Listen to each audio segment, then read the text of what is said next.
오늘은 구속의 경륜 67번째 시간입니다. 오늘은 이 마지막 사건들에 대해서 좀 더 구체적으로 자세히 연구해 보려고 하는데요. 우리가 지지난 시간에 구속의 경륜 65번째 제 영상에 보시면 이 마지막 사건들에 대해서 설명을 이제 자세하게 해 놓았는데 이 마지막 시대에 어떠한 사건들이 있을 것이며, 그리고 예수님의 그 삼림 때까지 제가 완전히 가지와 뿌리가 완전히 소멸되는, 그래서 새 하늘과 새 땅이 재창조되는 그 과정까지를 제가 다 설명을 해 놓았지만, 더 구체적으로 오늘부터 말씀을 좀 나눠보려고 합니다. 우리가 이제 지금 이 시대, 지금 이 시기 이후에 우리를 기다리고 있는 그 사건은 일요일 법령이라는 이 사건이 이제 우리를 기다리고 있는데요.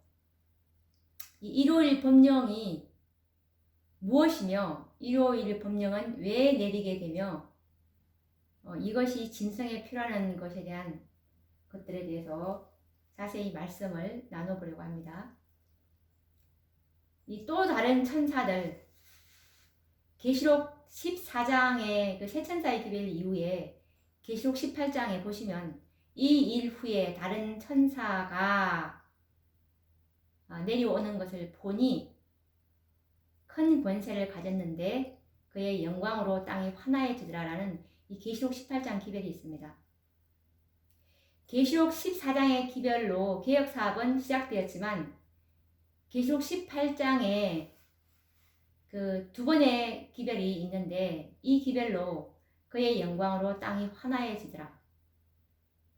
예수님의 지성소 사업이 성소 정결 사업인데, 계시록 14장의 기별로 성소 정결이 시작되었지만 마침은 계시록 18장에 그의 영광으로 땅이 환하여지더라라고 계시록 18장 기별을 받아들인 자들에게서 이 성소 정결인 예수님의 께서 원하시는 하나님의 느전들을 받을 수 있는 그런 정결한 상태가 계시록 18장 기별을 받아들임으로 일어나게 될 것인데요. 그래서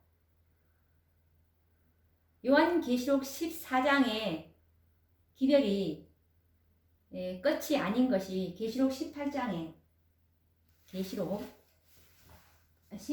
화해 주석에 보셔도 셋째 천사의 기별이 전해지고 있는 동안에 또 다른 천사의 기별을 이 땅에 주님께서 내려 보내실 것을 예언하신 말씀이 있는데, 우리는 참으로 이 하나님의 말씀을 자세히 깊이 연구를 해야 이것을 발견하게 될 것인데요. 요한계시록 18장 1절, 계시록 18장의 천사라는 이 화이트 주석에 보시면 제가 읽어볼게요. 계시록 18장의 예언은 곧 성취될 것이다. 셋째 천사의 기별이 전해지고 있는 동안에 또 다른 천사가 큰 권세를 가지고 하늘에서 내려올 것이다 라고 화이 선지자께서 이렇게 1904년 10월 13일 날 이렇게 예언을 하셨는데요. 셋째 천사의 기별이 전해지고 있는 동안에 또 다른 천사가 큰 권세를 가지고 하늘에 내려올 것이다 라고 말씀해 놓으셨고, 그래서 이 하나님의 개혁 성소 정결 사업은 계시록 14장에서 끝나지 아니하고 계시록 18장의 두 번의 기별을 연합해서 받은 자들에게 늦은 비의 영광에 참여할 수 있는 정결한 백성으로 만들어지게 될 것이 하나님의 계획입니다. 그래서 이 또 다른 천사들에 의해서 계시록 18장 천사에 의해서 늦은 비를 받을 한 백성이 준비가 되면은 계시록 7장에 나오는 땅의 사방에서 바람을 잡고 있던 네 천사는 바람을 놓게 될 것입니다.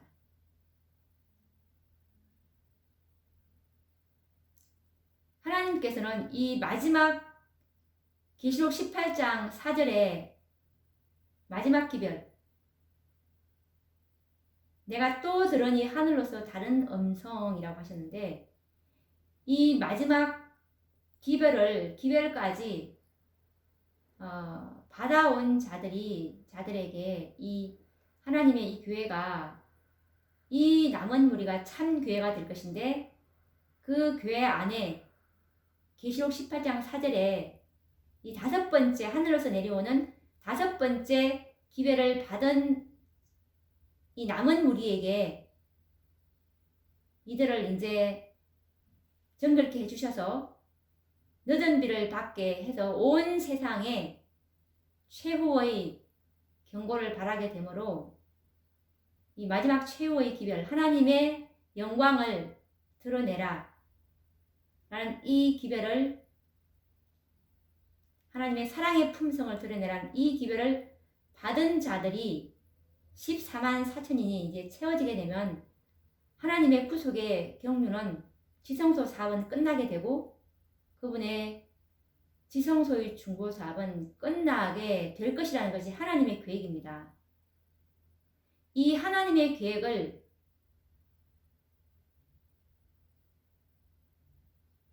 모든 교회가 지금 자기 옷과 자기 떡을 먹고 있는 하나님의 계획이 아니라 교회의 유전과 그리고 신학자들의 그런 의견으로 지금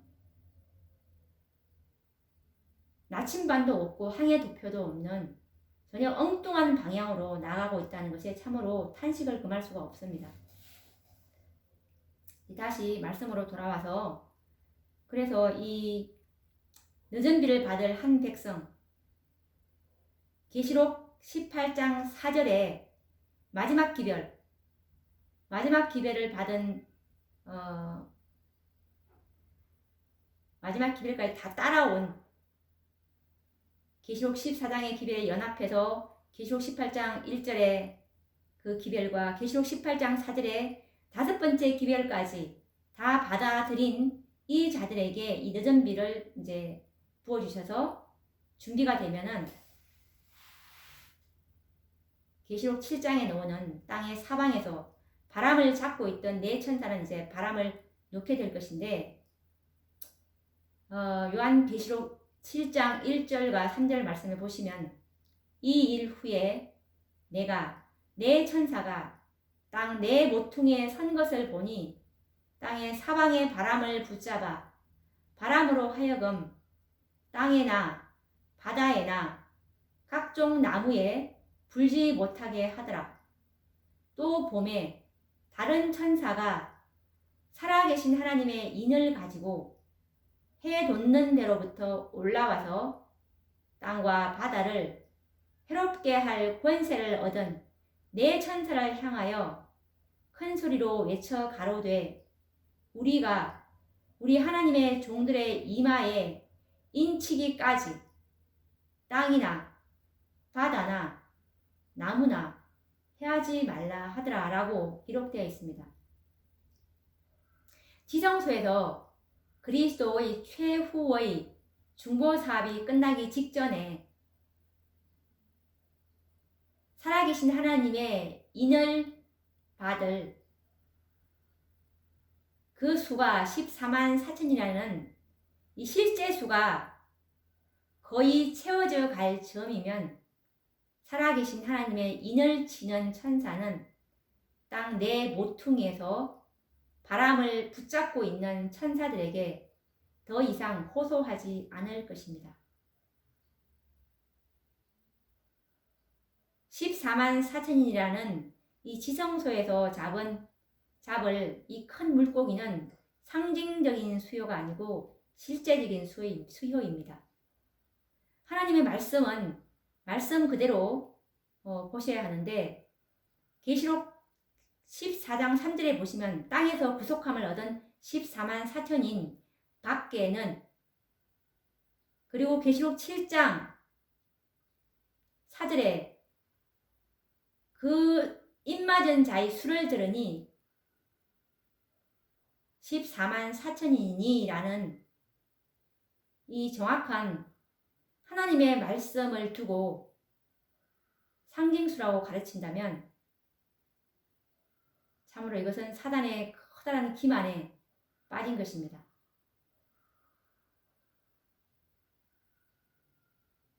이미 그들은 14만 4천이라는 높은 믿음의 표준에 이르지 못하고 상징수라는 이 허울 아래 안전하다 편안하다고 하면서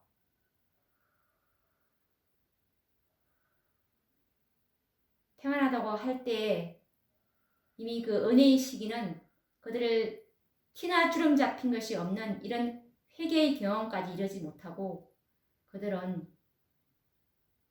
참으로 더러운 상태 가운데 그대로 남겨지게 되므로 예수님의 재림을 맞이하는데 그들의 불결로 실패하게 될 것입니다.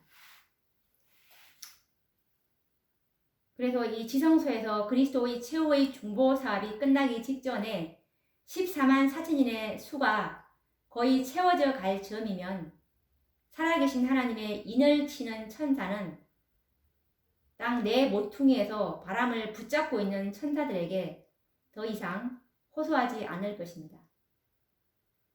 그때에는 하나님께서도 바람을 잡고 있는 내 천사들에게 바람을 놓으라는 명령을 이제 내리시게 될 것입니다. 이때가 되면 사단은 자신의 최후의 수단을 사용할 것입니다. 그 수단이 뭐냐 하면 요한계시록 13장 15에서 16절에 그 예언이 기록되어 있는데요. 저가 권세를 받아 그 짐승의 우상에게 생기를 주어 그 짐승의 우상으로 말하게 하고 또 짐승의 우상에게 경배하지 아니하는 자는 몇이든지 다 죽이게 하더라. 저가 모든 자, 곧 작은 자나 큰 자나 부자나 빈궁한 자나 자유한 자나 종들로 그 오른손에나 이마에 표를 받게 하고라는 이 예언이 성취될 것입니다. 사단은 14만 4천인의 수요가 다 채워지면 하나님의 율법을 옹호하고 하나님의 품성을 옹호하는 이 14만 4천이 채워지게 되면 자신의 운명이 끝난다는 것을 사단이 너무나 잘 알기 때문에 이 살아계신 하나님의 인이 채워지지 않도록 하기 위해서 이 일요일 법령을 내리게 되는 것입니다.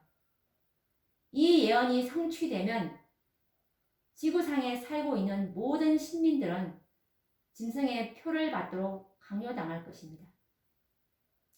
14만 4천이 상징수라면 굳이 이 일요일 법령을 내릴 이유가 없습니다.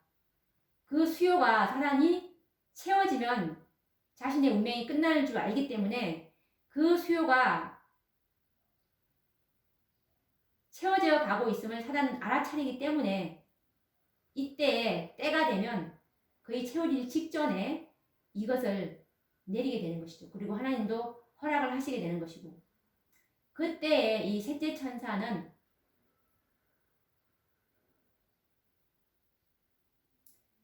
어떤 경고의 음성을 외치냐 하면 계시록 14장 11절 말씀에 짐승과 그의 우상에게 경배하고 그 이름의 표를 받는 자는 누구든지 밤낮 쉼을 얻지 못하리라 하더라라는 이 경고의 음성을 외치게 될 것입니다. 그러면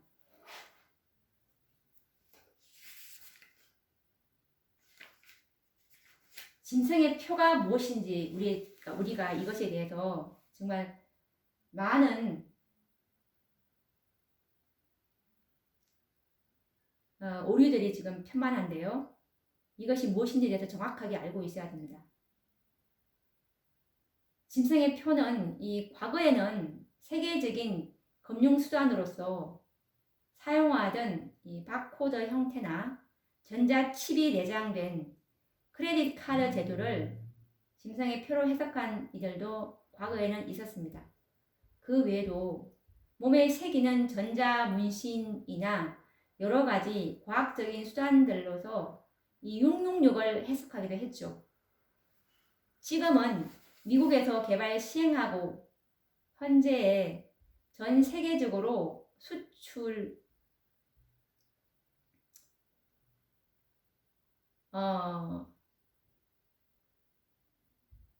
하고 있는 이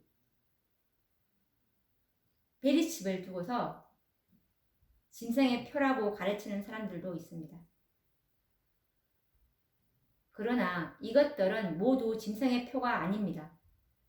물론 몸에 새기는 전자문신 같은 것은 그리스도인들은 받지 말라고 하셨는데 레위기서 19장 28절에 보면은 하나님께서 몸에 무늬를 놓지 말라 나는 여호와니라 라고 분명히 이 문신을 놓지 말라고 분명히 말씀하셨죠. 그렇지만 이런 전자문신이나 칩을 몸속에 삽입한다고 하여 우리가 짐승의 표를 받는 것은 아닙니다.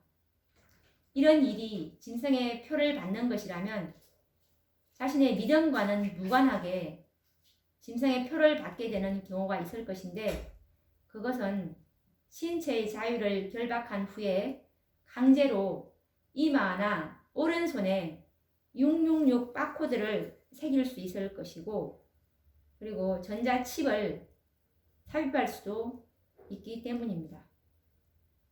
앞으로 일요일 법령이 제정되고 짐승의 우상이 세워지게 될 때면 많은 사람들이 옥에 갇히기도 하며 그리고 결박을 당하게 될 것인데 원수들은 이들에게 옥에 갇히고 결박을 당한 이들에게 강제적으로 666 바코드를 이마에나 손에 새길 수도 있을 것이기 때문입니다.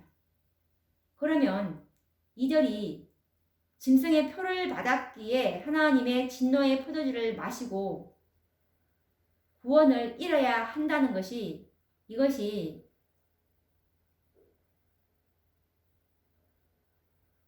타당한 일일까요? 결코 그럴 수는 없겠죠. 그러면 성경과 예언의 신에서 말하는 이 짐승의 표를 받는다는 말은 무엇일까요?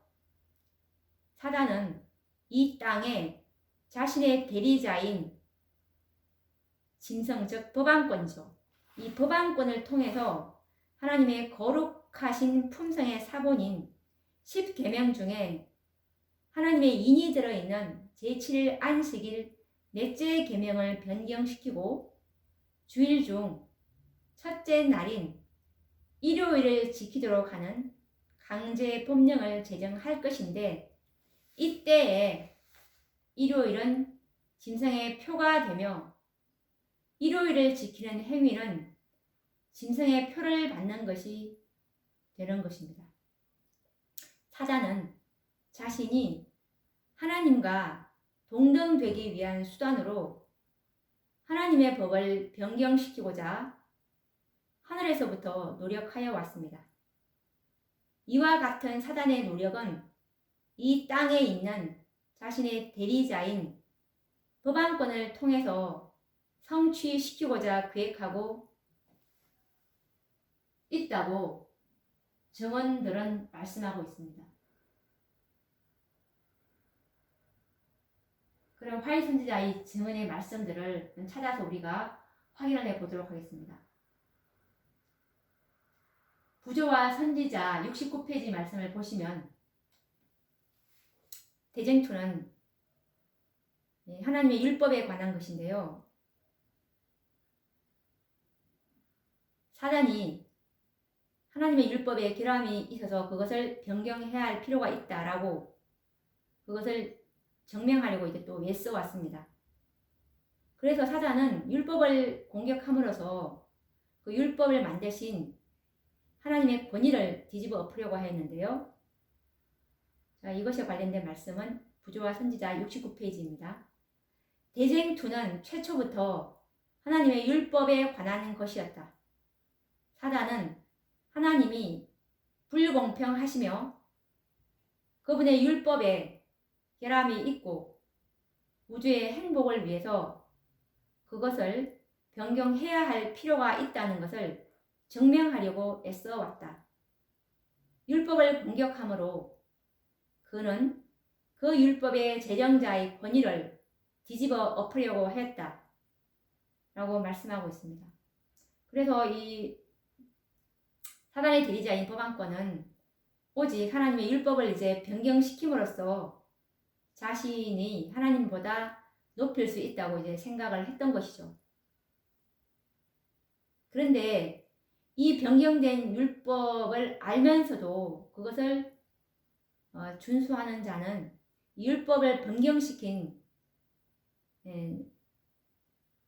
자에게 이 영광을 돌리는 것이기 때문에 이것은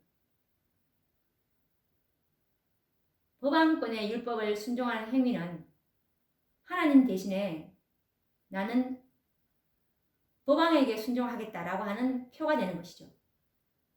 이것에 관련된 말씀은 각시대의 대쟁투 446페이지에 있는 말씀입니다.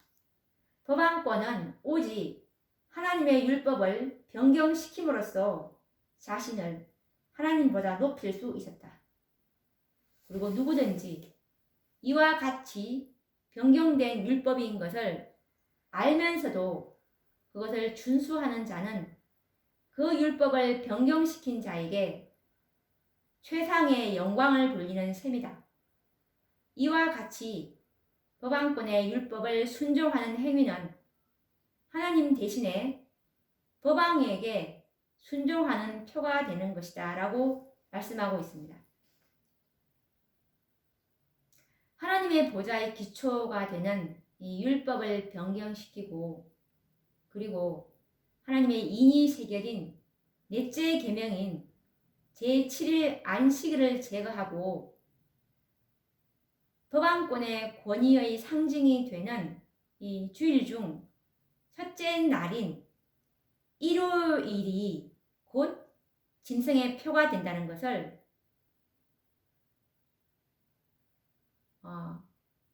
우리는 알아야 하는데요. 사단이 변경시키고자 한 이 율법, 이 율법이 무엇인지 안다면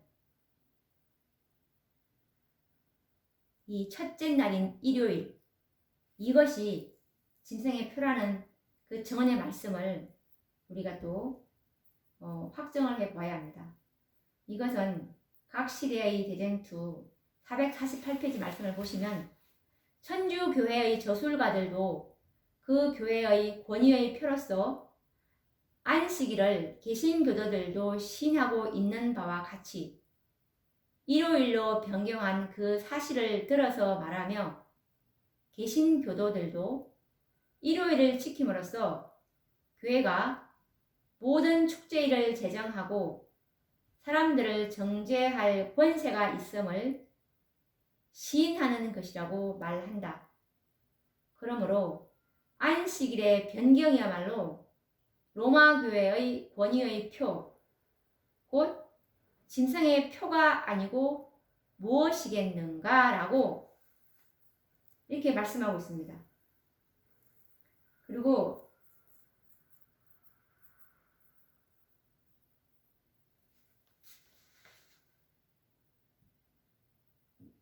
앞으로 있을 이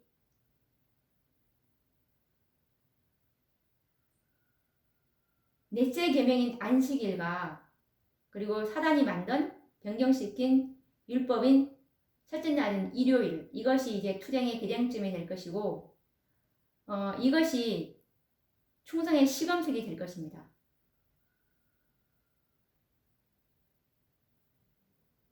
이것으로 마지막 이제 하나님을 섬기는 사람들과 섬기지 아니하는 자들을 구별하는 이제 선이 그어질 것인데,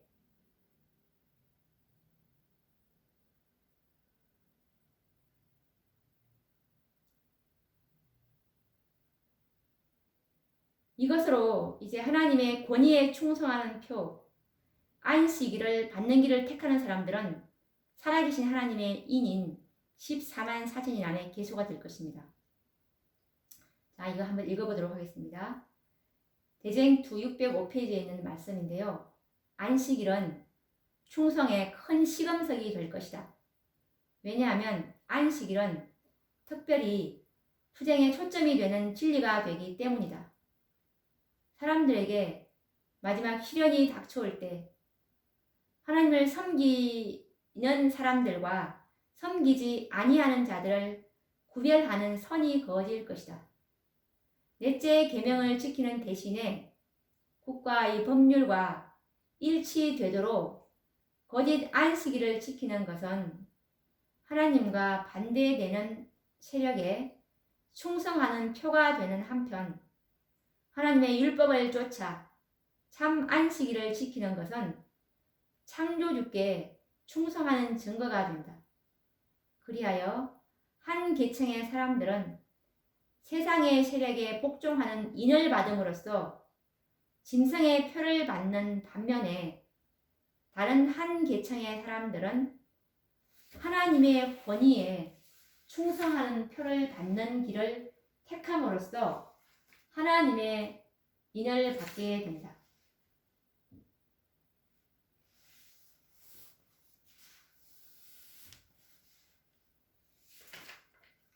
그리고 또 이것에 관련된 또 다른 증언의 말씀은 복음전도 234페이지에 있는 말씀인데요.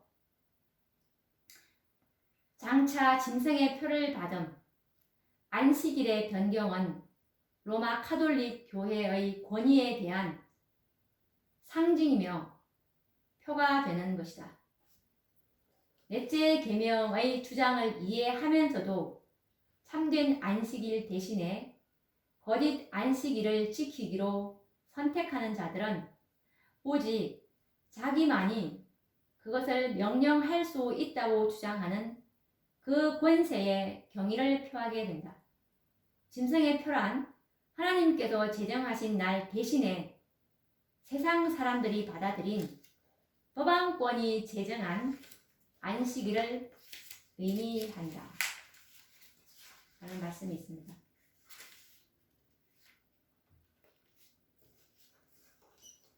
이 법안권이 만든 일요일은 아직은 짐승의 표가 아닙니다. 법안권을 위시한 이 개신교국인 미국이 일요일 준수를 강요하는 이 법령을 제정할 때, 그리고 그 법률이 하나님의 백성들의 양심을 강압적으로 지배하려고 할 때, 그것은 이제 짐승의 표가 되는 것입니다. 이것에 관련된 증언의 말씀은 마지막 날 사건 224페이지에 있는데요. 안식일 준수가 아직은 짐승의 표가 아니다. 그리고 사람들로 하여금 이 우상 안식일을 경배하게 하는 법령이 내리기 전에는 그러할 것이다. 이 날이 시험이 될 때가 올 것이다. 그러나 그때는 아직 오지 않았다. 라고 말씀하셨습니다. 그리고 이것에 관련된 다른 증언의 말씀은 복음전도 234페이지에 있는 말씀인데요. 아직 아무도 짐승의 표를 받은 자는 없다. 시험하는 때는 아직 이르지 않았다. 모든 교회에 참된 그리스도인들이 있는데 로마 카톨릭 교회도 예외가 될 수 없다. 저들이 빛을 받아들이고 넷째 계명에 대한 의무를 깨닫기까지는 아무도 정죄를 받지 않는다. 그러나 거짓 안식일을 강요하는 법령이 반포되고 셋째 천사의 크게 외치는 소리가 짐승과 그 우상에게 경배하는 것에 대하여 사람들에게 경고하게 될 때 거짓 것과 참 것을 분명히 구별하는 선이 그어질 것이다. 그때까지도 계속해서 넷째 계명을 범하는 자들은 짐승의 표를 받게 될 것이다. 그리고 또 이것과 관련된 또 다른 증언의 말씀은 복음전도 235페이지에 있는 말씀인데요. 하나님의 인이 거부될 때 만일 진리의 빛이 그대들에게 제시되고 넷째 계명의 안식일이 증거되어 하나님의 말씀 가운데 일요일 준수에 대한 하등의 근거가 없다는 사실이 알려진 후에도 여전히 거짓 안식일을 고집하며 하나님께서 나의 성일이라고 부르신 거룩한 안식일을 지키기를 거부한다면 그대들은 짐승의 표를 받게 된다. 언제 이런 일이 일어날 것인가? 성경 가운데 일요일이 평범하게 일하는 날이라는 것 외에 아무런 다른 말씀이 없는 것을 알면서도 그대들이 일요일에 일을 하지 않고 하나님을 경배하면 그대들은 짐승의 표를 받아들이기로 찬성하는 동시에 하나님의 인을 거부하게 되는 것이다 라고 말씀하셨습니다. 그리고 또 마지막으로 이 짐승의 표에 대한 이 증언의 말씀을 또 읽어보도록 하겠습니다. 이것도 역시 복음전도 233페이지에 있는 말씀인데요. 짐승의 표, 법률로 일요일 준수를 강제하고 온 세계에 진정한 안식일에 관한 사실이 밝히 나타나는 때에는 하나님의 명령을 어기고 로마교의 명령과 다름이 없는 명령을 복종하는 자들은 이로써 하나님보다도 법왕을 높이는 것이 되는 것이다. 이런 사람들은 로마교에 복종하고 로마교가 지정한 제도를 강제로 시행하는 권세에 복종하는 자들이며 짐승과 그 우상에게 경배하는 자들이다. 이리하여 사람이 하나님께서 당신의 권위의 표라고 선포하신 제도를 버리고 그 대신에 로마교가 자기의 최상권의 표로 정한 것을 높이는 때에는 그로 인하여 그는 로마교에 복종하는 표, 곧 짐승의 표를 받게 될 것이다. 그러므로 이제 문제는 극히 명백하여 하나님의 계명을 순종하느냐 사람의 계명을 순종하느냐 하는 그 어느 한편으로 태도를 결정하지 아니하면 안 될 것이니 이런 경우에 오히려 마음을 완고히 하여 그냥 하나님의 계명을 범하는 자는 짐승의 표를 받게 되는 것이다.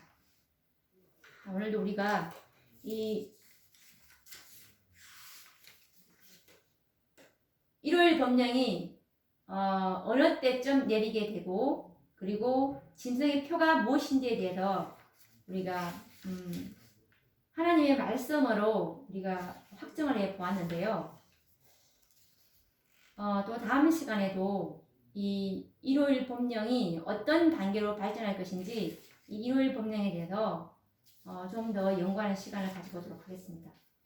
자, 그러면 다음 시간에 뵙도록 하겠습니다. 감사합니다.